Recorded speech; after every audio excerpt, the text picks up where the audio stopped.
Okay folks, it's Matthew, your friendly neighborhood technician. We're back working on the 2000 Nissan Maxima, removing the upper, lower intakes, fuel rails, all the connectors associated with them. If you go back and look at your other videos, you can see some pretty important information that's going to help you remove this. My last video, however, cut off when I was giving you some pretty valuable information about removing a fuel rail. Now on the Nissan Maxima, in order to remove the fuel rail, you're going to want to have a 12mm socket and go ahead and use that to get your bolts apart. One thing I want to point out, and this is some safety information here, when you're removing a fuel rail, okay, you've got your O-rings on your fuel rail here. Let me see if I can pull one and show you.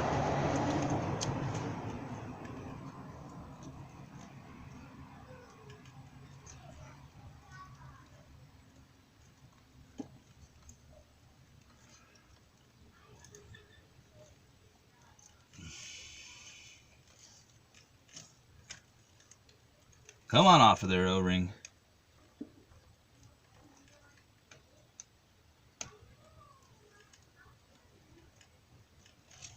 Alright, so there you go. There's an O-ring for your fuel rail. Whenever you pull a fuel injector, no matter what you do, you always want to replace your O-rings. Okay? What can happen, I don't care how new they are, how old they are, what can happen is when you're replacing these, because they're pressed in here, you can get a hairline tear in your O-ring, and you won't know it until you start your car and it starts seeping or leaking fuel. There's a good chance you won't know that you're leaking fuel on the top part of your engine until your engine catches on fire. I once had a mentor that he was a fire investigator, one of his many certifications for automotive accidents and stuff like that for insurance companies. And so we would get these cars in that had complete burnouts, engine burnt out, and he would always find that the fire would start somewhere at a fuel injector or the fuel rail. And once we found that out, a lot of times we'd find out that 3 months prior to the fire, somebody had pulled the fuel injectors, didn't change the O-rings, got a hairline tear in an O-ring, and then a few months later, lo and behold, the car catches on fire. So always replace your O-rings. Now for this job, all I'm going to do is set my fuel rail and fuel injectors aside, so I can go ahead and pull my lower intake and get that taken care of. Okay, so now that we got our upper intake off, we've got our fuel injectors moved out of the way, it's time to go ahead and get our lower intake off so we can get access to what we need to get down into here in the valley of this engine. Before removing the lower intake, it is very wise to go ahead and shove some plastic bags, paper towels, shop towels, whatever you want to shove down in here. This will keep from any dirt getting in here. If you have access to compressed air, even if you can go and get yourself a can of compressed air, before you pull this lower intake off, go ahead and blow all the junk out of here. That way you can keep from anything falling down inside of that engine and causing problems. So I'm going to go ahead and get my air hooked up. I'm going to blow all this junk out of here.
Alright, now that that's done, we're going to start in the middle with our 12mm ratchet socket and go ahead and loosen our lower intake.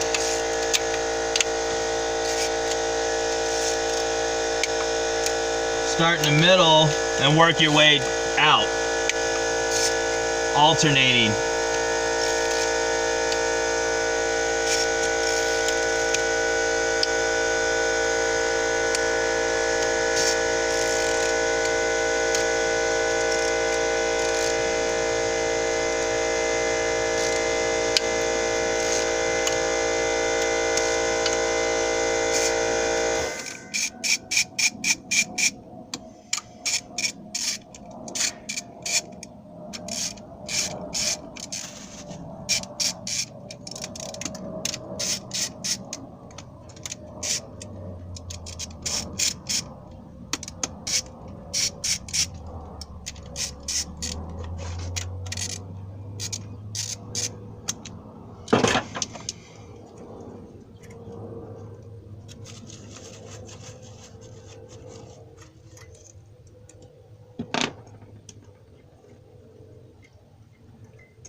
And there we go.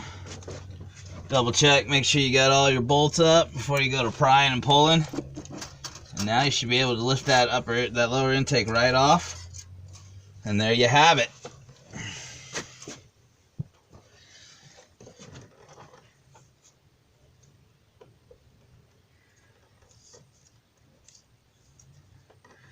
Okay, I'm going to show you something here. And this is common, especially if you live in a cold area. That is a rat's nest. Alright, that's what that is. That's a rat's, and I mean, look at that. Okay, so, and that's why we're getting down in here, is to clean this off. So, yeah, be prepared for what you might find down inside of your engine if you're going to work on it. Gross. I'll laugh if a little mouse were to jump out at me right about now. Alright, so I'm going to go get a shop vac. I'm going to get in here and get all of this cleaned up and cleaned off. So, there you go, folks. This is going to conclude the series on the Nissan Maxima on how to remove your upper and lower intake. Thanks for coming out, hanging out, and watching me. Thanks for supporting me. Please like, subscribe, and share the knowledge. If you have any questions, shoot them in the comment section. I'm real good at getting back with people, helping you walk through some procedures. I've been known to trade emails and even phone numbers, give you a phone call and answer any questions you might have. So just give me a shout out and I'll get back to you. Okay, everybody, well, this is Matthew, your friendly neighborhood technician. I am signing off.